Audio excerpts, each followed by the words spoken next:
All right, guys, so welcome to this episode of Clay's Cortex. I got some awesome guests. Love technology to keep in contact with great people. And so essentially what we've got here is we're recording it. It may not look the same as my normal camera, but we've got a screen recording going on. You can watch us on YouTube. And then also the audio will be on the app. So what I've got today is a guest named Tim Livingston and Charlie Rowe. And these guys are some bright guys, some awesome, genuine guys that help people with their muscular systems. And I met them through, well, it was called something different. It was called the Client Intake course. It is now called the Muscle System Specialist course. I met them through that, and we are part of the community that is through Exercise Professional Education. And so we're going to talk a little bit today about our experiences through going through the Muscle System Specialist course and how it's helped us, change us, and so forth. So I'm going to actually be quiet now, and I'm going to let these guys talk about themselves. So whoever wants to go first, we got Tim on the left if you're looking at the screen, and then Charlie's on the right. So whoever wants to go first. Take it, Charlie. Okay. All right. Well, yeah, I thought maybe kind of tell my story, if you will, and I guess it starts back in grade school. We were doing the gym, the physical fitness test, and I scored well on all these things, except I was upset because my buddy at the time, I felt like he cheated me when he was counting my sit-ups in the sit-up category, and I failed that test, if you will. And so I was so frustrated by that every night afterwards, I just started doing sit-ups. There was going to be no way that I was going to fail that.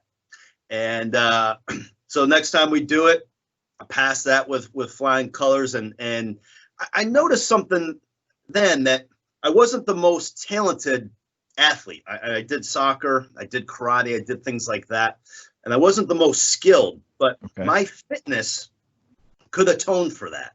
And even as I got more competitive in high school and even in college, again, my fitness, being in better shape than my competition, could atone for me not being as skilled as a competition. So I was always just very passionate about that.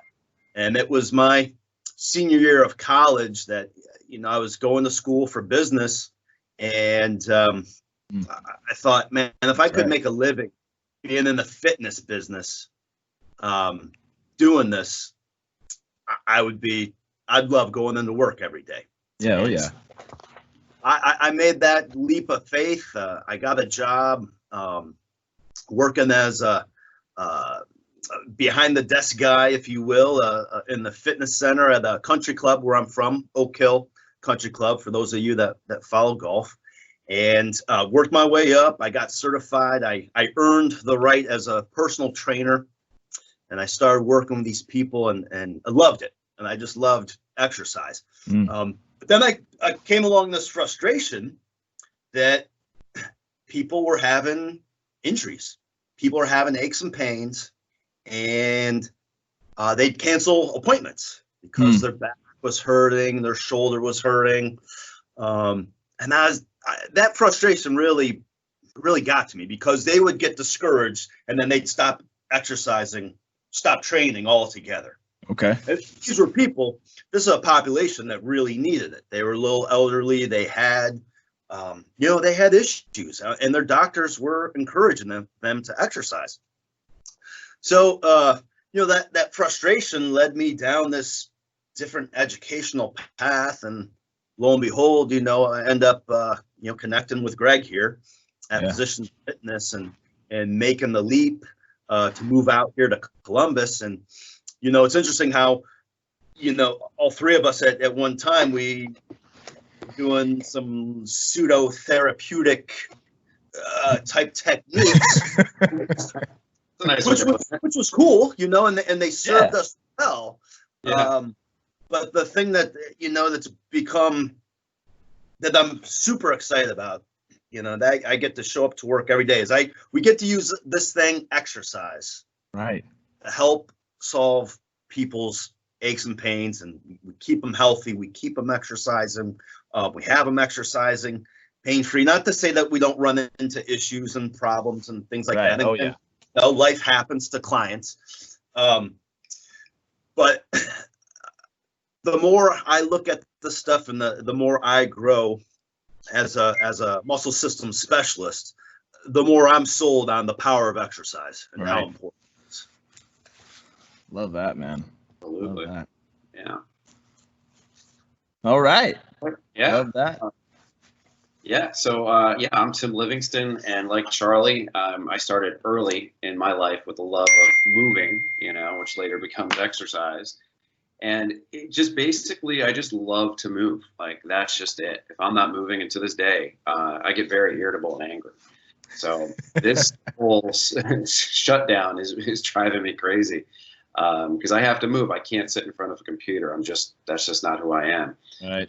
As a kid, naturally, I got into sports and athletics, and I just loved it, and worked my way through, even got recruited to a Division I college program to run, of all things. And that's when I started noticing that I'd get these injuries, these overuse injuries and things like that. And it made sense to me that I was like, all right, well, this can happen. It happens a lot, but now I have to take time off. Right. And I hated that, because I'm like, why am I? Okay, I have to let this heal. Okay.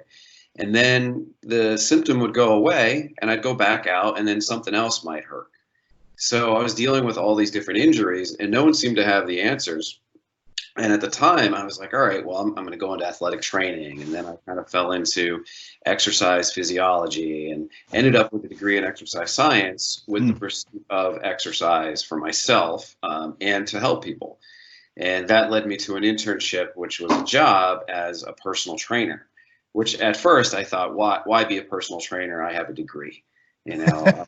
I'm overqualified for this, right? Because my concept at the time of a personal trainer was somebody who just filled out reps and sheets and, pulled their shirt up and, liked to work out.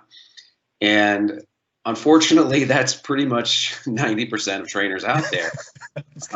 But I realized that there's this whole science behind exercise and the implementation of it. And I quickly became obsessed with understanding exercise, and became the trainer in the gym that had all the, what people call the problem clients. So, the members they would say, all right, I need to stop working out because I injured my back. And they'd say, all right, well, why don't you have a couple sessions with Tim?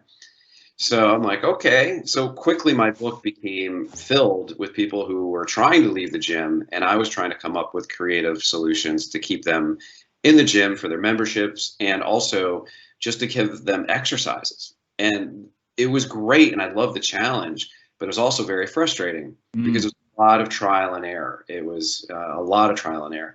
So that led me to learn more independently through different programs across the country, to travel. And the more I learned, the better results I started getting with people. The more addicted I became with my own workouts and also helping them. After a while, it was really evident that I needed to move my career. I couldn't be in that gym setting anymore. I just didn't have a lot of support. I didn't have the peer support, and not like the peers we have today.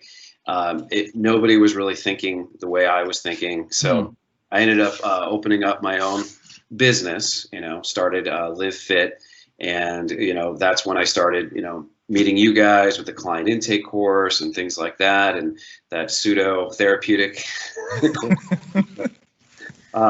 all with the exploration of exercise. And now today, I mean, the implementation of it, the conversations I have with you guys and the colleagues, and really the pre-screening and using exercise in a way that no one else is using it, to create such dramatic changes in clients' lives, and even mine. I mean, I can't imagine, if I hadn't discovered this, I don't know if I would be in a wheelchair trying to exercise and keep getting injured over and over again. Right. It's really changed my life, and, it's completely my passion now and what I love to do.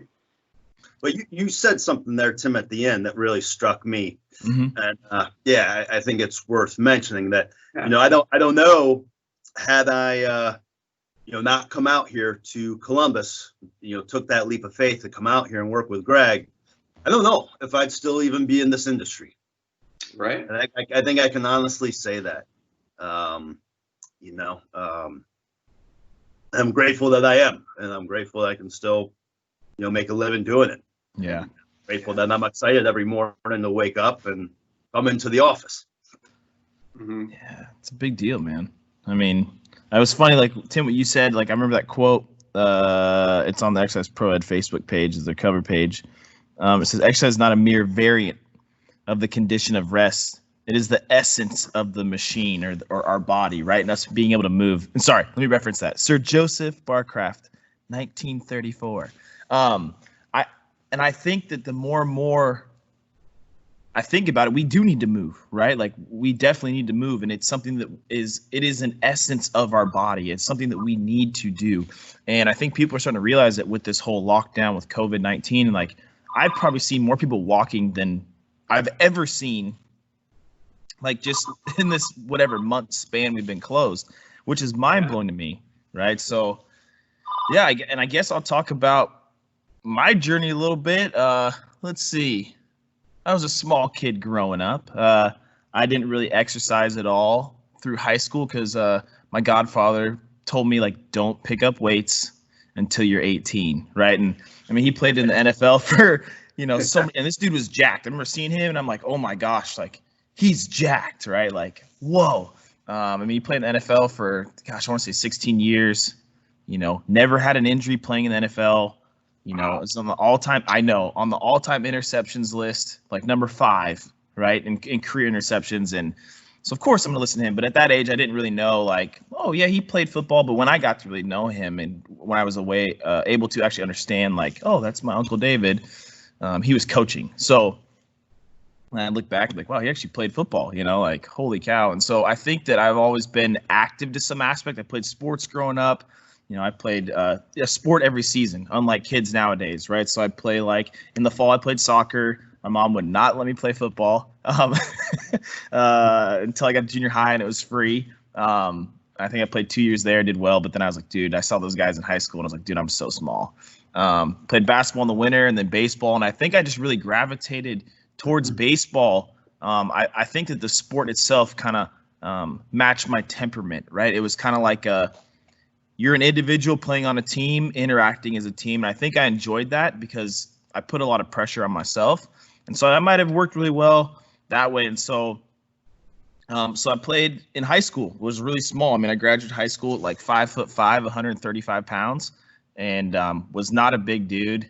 And so I was like, man, I got an academic scholarship. I was going to go do exercise science, but it was like an athletic training combination at a local college here. Well, not local, but it's on the eastern side of the state. And then I got talked to by a junior college here to play baseball. And I was like, dude, I mean, if I can play baseball. My mom was pretty pissed because I had a full academic scholarship to go there to the college. And, I was the first person in my family to go to college, so she was pretty pissed. But then I won a bunch of poker money when I was 18, so I was okay. And, yeah, it was a lot. Like at my time, I was like, wow, that's a lot of money. But anyway, I went to junior college, went to fall ball, and all that kind of stuff. But before I went there to college, it starts late September here. So I had an extra month pretty much off. So I won that poker money, and I asked my godfather if I could go visit him in Texas. He was coaching at Texas Tech with Coach Leach and stuff. He was a funny dude, but went there. And I asked him if I could go spend there. He's like, no, like I'll be working. We're not going to really spend much time together because they're getting ready for season. And so I was like, okay, that's fine. But then I won that poker money. So then I called him back and I said, hey, what if I bought the ticket? And I paid for my own food and all that kind of stuff. And he was like, if you buy your own plane ticket, you come out here. And then he was like, well, where'd you get the money? And of course I was like, uh-oh. I was gambling, so whatever. So anyways, I got my plane ticket there. And a couple summers before that, I thought I wanted to be an athletic trainer, like taping ankles, that kind of stuff. So when I went to go visit him, he set up a whole week where I got to shadow their entire department. And I remember looking at like them work with some of the athletes, and I saw some of the athletes' feet, and I was like, I can't do this, dude. Those are some nasty feet, man. So then I was like, what am I going to do? So when I went back out there before I started college, I met the strength coach there. And I I loved everything about what he did. I think the thing that was great about watching him do what he did is he got to build relationships with his athletes, right? And so to me, I found a lot of value in that, being able to build relationships and get to know people. And I was very interested in exercise. So I'll never forget this. When I got there, I got to Texas Tech or Lubbock at like midnight. They picked me up from the airport. He wakes me up at 5 or 6 in the morning, puts a banana in my face and a bowl of cereal. And he says, "Get up, it's time to go to work." And I'm like, okay. Takes me to the college. I meet the strength coach for the first time. He's lifting in the morning. This dude's massive, right? Like I walk in, this dude's squatting like 500 pounds. I'm like, oh my gosh, right? Like all the strength coaches are lifting in the morning. And then he's like, after his set comes over, "Hey, how you doing? My name's Benny." You know, I'm like, "Oh, hey, how you doing?" He's like, "So you're Curtis, right? We're doing testing with you today." I'm like, "Testing?" And Uncle Dave's like, "You're not just going to sit around here this whole summer." So that summer was massive for me because I was pretty much at the college every single day. I would help with the football team, with his skill guys, and during practice, which was later in the day. But then I was able to shadow like for a whole month and a half, ask questions, get to know stuff. And that's when I was like, this is what I want to do. And so went to junior college, got bigger, finally probably hit puberty, and then played baseball in Georgia, probably in college. But yes, I did that. And then all of a sudden, ended up playing Division I baseball, which was a great opportunity. Had a chance to keep playing. I kept exercising. And as I got into my major, I was really into the whole program design, the physiology aspect, like you were talking about, Tim. And then I was like, well, I want to go to PT school. Right. So I applied to PT schools, got in a couple, and then I would shadow them. And the biggest frustration they had, each of them said, was that they had a big frustration to deal with insurance companies. So then I was like, crap, I don't even know if I just want to work with people, train them. So then I was thought I'd do my grad assistantship, so forth, got in a couple of colleges for that. So I was going to do that. And then I was like, came home. So my other godfather wasn't doing good with cancer. So I came home, ended up taking a job here at a facility that's mainly baseball, and they had a little bit of weight training. And so I was like, hey, I went to the guy, I did my internship here, and I was like, can I just start this whole strength program? Just let me do my thing. He was like, if you do it, cool, let's go. And so then I started going on that journey where I work with athletes, and same thing, like you guys said, people would get injuries. Athletes would get injuries, or they'd be like, I don't know if I want to lift today, or, my legs are really sore. And so can we do upper body?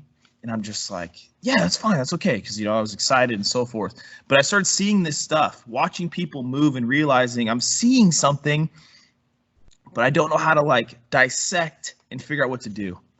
And so, again, I went to the pseudotherapy journey, and along with that, 2 other courses about the nervous system, physics of exercise, like, most of you guys did. And it took me on this journey again. The more I learned, the better decisions I was able to make, right? The better I was able to observe somebody make a decision.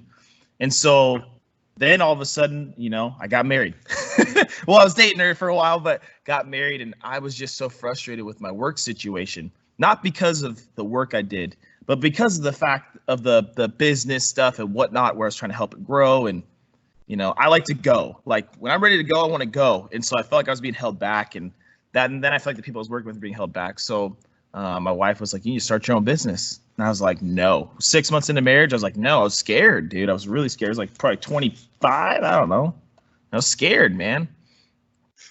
But I started my own business, and probably the best decision my wife encouraged me to do. And I finally was like, you're right. And so that allowed me to travel that much more, get to classes. And that's when I met you guys at the client intake, but now the muscle system specialist course. And my mind was blown. And where it's gone to now, it's what, 2020, I think, when I went through, and Tim, Charlie, you'd have gone through it, but you were just kind of popping through. I think it was like 2015 or something like that. 5 years ago. Yeah, dude, like how much it's changed now and evolved and grown. It's just like, whoa, right? So yeah, that's kind of my journey. And now I'm working with athletes and working with people that have injuries that have gone everywhere else, just like you guys, and they're not getting, I don't want to call them problems. They're sensations, or they're things that they want addressed, or not being either heard, or they're just not being addressed. And so then they love coming here because they're like, I'm actually being heard. I'm doing better. You communicate with my doctor. You communicate with the other people I'm working with, And so I think they appreciate that. And so I think that course has really helped, level up my career and make better decisions. And I think it's actually, I feel like it's built a career for me, or it's helped me build a career, give me the tools to do that. So yeah, I guess it's each of our stories, you know, and there's a lot of similarities as people could hear. But yeah, I mean, what's some of the biggest takeaways that you guys have taken from the course? Like, and we can kind of bounce back and forth, but what are some of the bigger things that you took from the course, and why is it that, you know, I know why I am, and I probably know where you guys are too, but the people listening don't know. But what are the things that have driven you towards, man, this organization and what we're doing and so forth is so powerful, you know? So what are some of the biggest takeaways for you guys? Decision making is probably one of the biggest ones. You know, Okay. like what can make that first decision with somebody who presents a lot of symptoms or sensations they don't like. It can be very overwhelming to anyone. And how do you cipher through all that and make the best decision with their bodies? Because that's what they're entrusted with, right?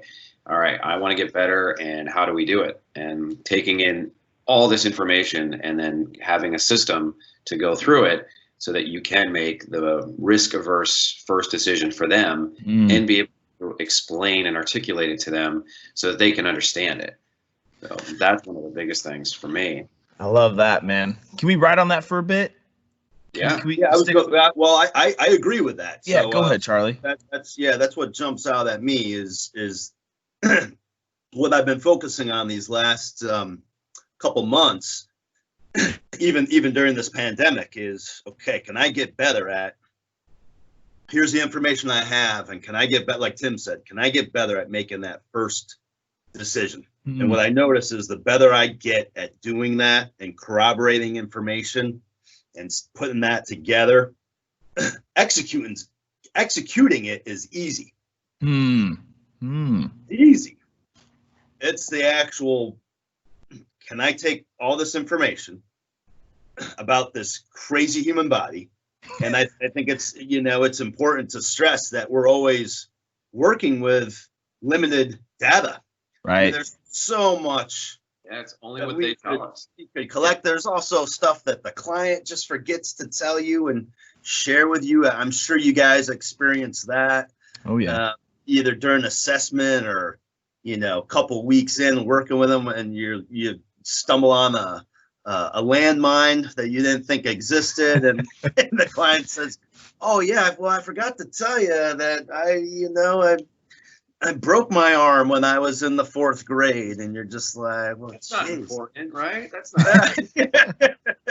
So, which I think that's interesting, though. I mean, it's what, if I look at whenever we take somebody in new and they fill out the questionnaire, I try to communicate to them any injury, anything, right? And so what do they typically do?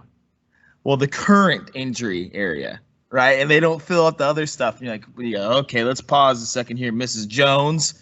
Let's go back through, and what about here? What about here? You ever injured your foot? Oh yeah, I broke my toe, had bunion surgery, and I'm like, oh, okay. Let me write that down, which is fine. But I think that you guys hit that on the head, and I think it's good for us to sit there for a while. The decision-making process.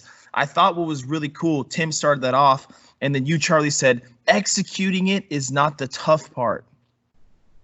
Isn't that crazy? Because I think what put me or drew me to that is when Tim was talking about his story and the journey he went through. You said, well, how I viewed personal trainers is they just write programs, they write the exercises, the reps, the sets, and so forth. Totally agree with that. And a big percentage of trainers operate that way, for sure. Now, realizing that that's not the hard part. Anybody could write the exercises and tell people to do it a certain way. It's the decision-making process of whether they should be doing it and whether they should be doing a certain way, or maybe I want them to do it a certain, and then adding in physics and how their body moves so that they can have a positive experience. That the decision-making process, I think, is what's been a huge, again, to echo you guys, has been a big part of what separate what I do and what Tim said, explaining to people, right? This is why I'm doing this, right? I mean, what does a lawyer do in court? And we're not lawyers, but they defend their argument, their narrative. And I think a lot of exercise trainers or exercise professionals have a tough time saying, well, we're doing this. Why are we doing? Because you want a booty. we've got to do step ups at a 30-inch box, and we've got to lengthen that glute and make sure you hit it that way. And then we got to hit it from this way. It's like, wait a second, why'd you pick that? Well, because I saw it on the internet. Well, look at my butt. Like, it's big. It's like, wait a second, that's not a good rationale. They've taken the personal out of training where we're putting it back in. Oh, I like that. It's a good tagline. Yeah, if you think about it, we are, yeah, actually. Guys, he's on a roll as of late, this guy. Tim! He is, man. It's when I'm not trying is when it happens. You need to quarantine you more often. Yeah. No, where's Tim? He's on quarantine. He's brainstorming in the think tank. Oh, God. But it really was hard because of our screening, you know, going back to what Charlie was saying about that arm being broken, like we have the tools or the process in which we can screen where we can pick up things like that. You know, if we see differences in circumference or range differences or postural deviations, we can take all this data and say, all right, well, look, this seems like there's something going on here, and it can jar people's memory, so we can have that conversation. And even if it doesn't, we still know to look at it because of the screening process that we do. So we can make better decisions that are more strategic, which is why I think all of us became or got into exercise and training to begin with. Right, man. And it's not protocol based, it's really strategic for that person. Well, I think we all got into it with, we wanted this to be a profession. Right. We want to be taken seriously. You know, you mentioned lawyers, Chris, right? Oh, yeah. Lawyers are taken seriously. They're highly respected. Right. You know, and that's what we want to be. We want to change the game of exercise. And, you know, like I said earlier, the more I learn about it, the more I study it, the better I get at making better decisions. Exercise is far more powerful than it's been given credit for. For sure. And yeah, I just feel like that's kind of, you know, my life mission right now is to get that word out and, you know, get with other disciples like yourselves, you know, team up and get that message out there. It's kind of silly, but anyone who's ever seen that movie 300 about the Spartan army, right? It's like there are these professional warriors, and then there are these part-time warriors that are called to battle. You know, so it's like, I feel like in our field, we have exercise professionals who've committed lifetime of learning. We're never going to know it all. So we continue to try to evolve this thing that we love of exercise. And then we're working with exercise enthusiasts who are accountants, who are you know, and there's nothing wrong with that. They love exercise and they're participating in it. However, when you are going to war and you want someone to make a decision that's best for your body, you know, you should seek an exercise professional, but the general consumer doesn't know the difference between an enthusiast and a true exercise professional. And just like that movie 300, I mean, it's pretty obvious which are the warriors and which ones aren't, but they're all fighting the same battle, right? I would put my money on those Spartans, full-time, lifetime commitment of, you know, being a warrior versus the part-timers. It's just, can the consumer tell the difference? No. They really can't. And our process is so unique that I think once people experience it, then they go, oh, yeah, this is very different. Right. They have to experience it. They have to understand that.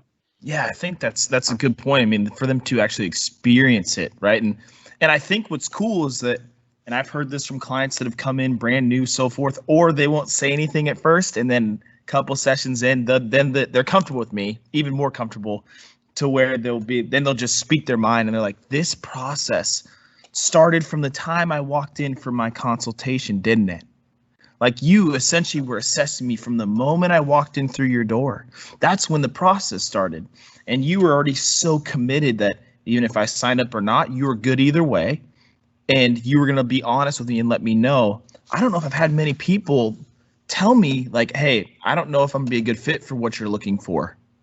Or you say, hey, I think I'm going to be a good fit for what you're looking for. And I've had people just be so excited in either result, because one, I think that they feel the honesty, right? Where they're like, man, this person's really trying to figure me out during the consultation. And then from there, they're continuing to figure me out. they're continuing to practice understanding my body and how to help me get the results I want. And so I think that's what's been, like you said, Tim, unique, right? I mean, it's a unique process. And I think the cool thing about it is that the better you get at intaking that data, it'll help you make better decisions. And I thought the analogy of the 300 was great, man, because when you said that, it sparked something up here, because he was like, we only need this many warriors, right? Because if you guys have 1,000, it doesn't matter. Because in his mind, he's so confident in that his warriors that are 300 are that much more locked in and working as a unit to be able to fight any army. And I guess to me, that's amazing. And I didn't think of it as like a professional and an enthusiast, which both are great. They make up the entire fitness, quote unquote, community. But I also think that people don't know the difference until they see it, right? Like, yeah, and it's great when I hear, feedback from clients when they're like, oh, I was in the gym, my local gym, and I saw this person doing this exercise and they were doing it wrong. And they would explain what they were doing. And I'm like, oh, that's a higher risk version of that.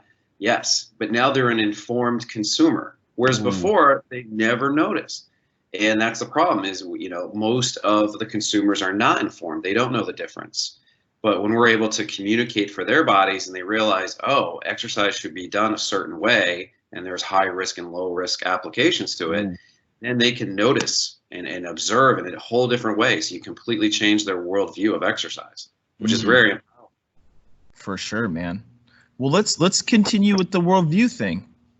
I thought that's an interesting, smooth transition there, Tim, Mr. Creative. Yeah. The worldview. What, I guess a part of the course we talk about worldview and body view and so forth. How is the worldview, I guess if we keep going with that, impacted you and how you work with your clients and educating them and so forth? Wow, I mean that is a lot. I mean we have it's heavy.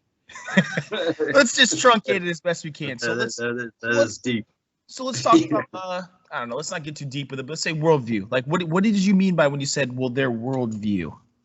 Well, maybe it's just their perception of the exercise industry, their perception of their own bodies, what an exercise is, how it should be done, from what they've seen or observed or their own personal history. Now we're expanding their view on that and getting them to better understand their own body applications of exercise and force, so that they have a better understanding and it can completely change their view of the exercise world and their worldview, perhaps. Well, and how about that? I think still to this day, this is what's unfortunate. And this is what I think we gotta, as a team change, right? A culture changes the worldview of exercise. I think your average person looks at exercise as it's something I do for weight loss. Let's face it, that's the number one reason why someone hires a personal trainer. They want loss or they want aesthetically change their body. Yeah. We have sports performance, right? You have all these people now, parents and investing in their kids, which is awesome because we never really had any of this when we were growing up. No, not at all. Sports performance, and rehabilitation. Yeah, those are the three things, and I feel it should be no different than brushing your teeth.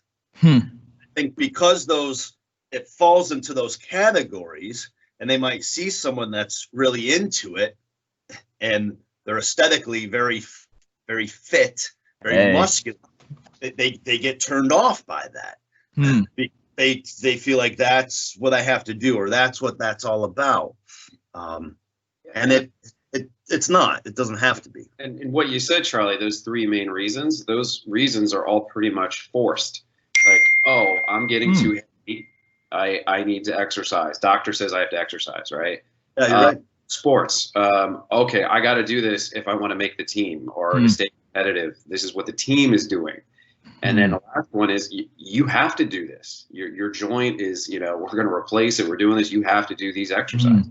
So the exercise can maybe have this negative connotation because it becomes a force thing versus what you're talking about, which is more like that prehab, right? Like saying, all right, let's make sure our quality of life doesn't diminish as we make sure. Yeah, rather than react. Right, proactively, and changing that mindset or that worldview that way. Love it. I love it. So I think that makes sense. So if I was to sum that up, I guess is like changing people's viewpoint of how exercise can be used to impact their overall health of their body, right? We tend to put things in these three categories, if I use those three categories, and we're saying that's what this is for, right? Bodybuilders, well, I can shape, as Arnold would say, I would sculpt my body. I would sculpt it, right? And, he'd say that in pumping iron, right? And so people think it's that, or, we put it in categories so that we can comprehend it. And I think what's cool about explaining to our clients and changing their worldview and potentially their body view with that is that we can get them to understand, what do you want from this exercise experience? Do you not want to look like Arnold? That's okay. Do you want to prevent having a surgery? We can do that. Do you want your son or daughter to be able to excel in sports, but do it in a safe manner? Which most parents, especially around here, the amount of stress fractures that happen to kids around here is astronomical. And that might be in your guys' areas too, but it is unbelievable. It's unbelievable to me. And so and it might be because I get mainly back people, whatnot, but then that's tangent. We can also use it as a way to, let's help you lose weight. We can also do those things, but then it can also be, listen, I want my quality of life just to be good. As I get older, I want to be able to get up out of a chair, right? Can we exercise for that? That's my goal. That doesn't fit any of the categories that most people think of with exercise. Yeah, of course we can do that. Like Mrs. Jones. Yeah, Mrs. Jones, we can do that. So I think that's what's kind of cool, is that we can educate people on how to look at exercise and how it applies to them, right? And I think that's what's kind of cool. And like, that's why I was playing with the reaction, like, whoa, Kurt, how deep are we gonna go this worldview thing? It goes deep, right? Like Alice in Wonderland, deep, you know what I'm saying? So yeah, I think that's what's really cool. And if we can actually empower somebody by understanding exercise, it almost empowers them as an individual, where they're taking control. And how excited potentially, Tim, was your client when they came to you and they said, Tim, my muscle system specialist who educates me on a regular basis, I was at the gym. And get this, let me tell you a little story. Everything that you've taught me, I was watching this person do this exercise, and they were not doing it correctly. That empowers them to be like, they can start to see those things, and I think that's really cool. Yeah, and it's also like empowers them as to know, like, all right, if I have this thing happen to me, or whatever pain symptom, whatever they want to call it, right? And they realize that, that the symptom's in your body, but so is the solution, right? So if you focus on this way, and you can feel that, oh wow, that diminishes. I feel better. So it doesn't become such a reactionary thing, and it empowers them to say, oh, all right, well, if I keep up with this, I do notice I'll move better and I'll feel better. Right. Love that. Yeah, man, I think this is cool. Go ahead, Charlie. Go ahead. Sorry, I was just going to say it's a progressive problem-solving process, and I think that's the other thing. The stress is that it is a process. Exercise is a process. Getting healthy is a process. Right. You're always going to have problems, right? You're always going to have problems. You just want better problems. That's the key. You just want problems. Be better prepared in the face of when it does come. I guess we can relate that to even what's going on right now, right? I mean, absolutely. Look at COVID, right? Like, there's people, right, that are freaking out, right? And don't get me wrong, I've had my waves, right, during this chaotic time where I'm like, okay, I'm okay. And then I'm like, oh, I'm not okay. But can we get ourselves proactively in a position to where we can prepare for something like this? Like, like for the business, and then personally, we have an emergency fund so that we can lean on that if something happens. Was I predicting on using an emergency fund for a pandemic? No, by no means. I was expecting the roof to break or something, or something like that. And so I think if we can apply that same thing, learning from this COVID situation, can we be proactive with our health? I mean, what are they finding? People that are not healthy are not doing well if they get this virus. And people that are healthy have a better chance of sustaining that. Well, what's healthy? Who's checking on in your system, right? And so that's the thing. I mean, how many people actually go to regular doctor's visits? I mean, I don't know who goes on a regular doctor's visit, right? So you might have somebody come in and you do this intake and it's like, whoa, your blood pressure is very high, right? Or your heart rate is just crazy up. or man, you notice that you can't balance on that leg, or whatever it is. And so if we can collect that information and be an advocate for them, and that's what I love about this process, is we can be an advocate and help steer them also in directions that they need to go if it's not in our standard of care, because we don't, correct me if I'm wrong, we don't have a scope of practice, right? So we have a standard of care. And so I think that's what's really cool about this process. And I think that it's really, and when I say that process, let me reiterate that, guys.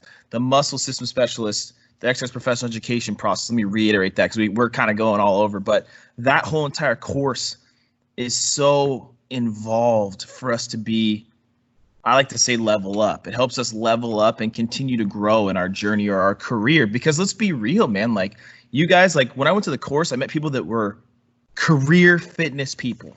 They were like, this is my career, this is my passion, right? And so I met so many people that way, so they were like, how can I be that much more effective, right? How can I be that much more professional? Because that's what we want, right? I mean, Charlie, you said it. That's your mission, right? Yeah. Oh, yeah. How can we be seen as professionals? And that's what's the beauty, I think, of, it's a good stepping stone to continue on that journey, especially going to that course and even being a part of the exercise professional education community. There's so many options they can do. There's the one-day course, right? There's the Explorers Club. I mean, there's so many different routes we can go, so is there anything else that really stuck out to you guys? And I know that there's so much, but from that course, like another nugget that you're like, man, the decision side was pretty good. We went into the worldview a little bit, didn't get crazy into that because that could be 7 podcasts probably. But is there something else that kind of stuck out to you guys? I think I don't want to go into details maybe on this, this podcast about it, but I think I would say the other thing that is highly valuable is just the interview process, like you were describing earlier, Chris, and just like you said, they're being heard. They're being heard. They're being validated. Their complaints are being validated. Yeah, just interview process to build that relationship and that trust, because it's a big deal. Right. They're taking their body, their health, and they're putting it in our hands. For sure, right? Yeah. Excuse me. Yeah, man. I think one thing that stuck out to me too, and I don't know if this is because I'm wired this way, is the community aspect. We're doing this right now, but even just like with, whether it's through email, through the Facebook page, whatever it is, the community aspect is awesome. And I know we were talking about earlier, and I don't think that Cortex didn't hit record yet, but Charlie, you said it's really cool to know that there's people around the country or in different areas that aren't in your quote unquote clinic, and they're there essentially fighting for you and so forth. And I thought it was cool when, and Charlie, we talked about this, but when Brandon O'Connor posted, hey, how's everybody doing? Yeah, exactly. Like, hey, how are you doing? Exactly. And I think that that's cool, like the community aspect of like, how can we support one another? And I haven't really experienced that unless it was with like my baseball team. And of course, my wife. Don't get me wrong. My wife support me. Jackie, love you. But the community aspect of this group, I feel like is so unbelievable, Absolutely. And the other thing, I've never been part of a group where I could honestly send my mom anywhere in the country to any one of you guys, and I would feel 100% confident. Whew. That's just, it's so powerful to know that, everybody is a true professional. We're all doing very similar things. I've been part of other organizations where we might have the same title, but very radically different approaches, you're not sure. That's not the case with this group. Right. It's just everybody is, really, really on board. It's great. Yeah, man, which is super cool, Yeah, dude. So I think that the beauty of the course is that, if I sum it up, it's like helps you become more of an exercise professional.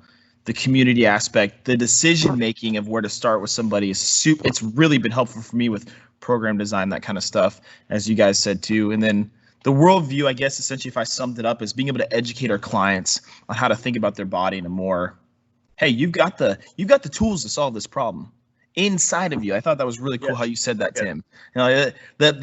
Your body's bringing us the problem, but within your body, in your systems within your body, the answer lies in there. And I'm just like, whoa, that kind of hit me pretty good, Tim. So, but again, Tim is the creative guy. He's on the roll. So that makes sense, man.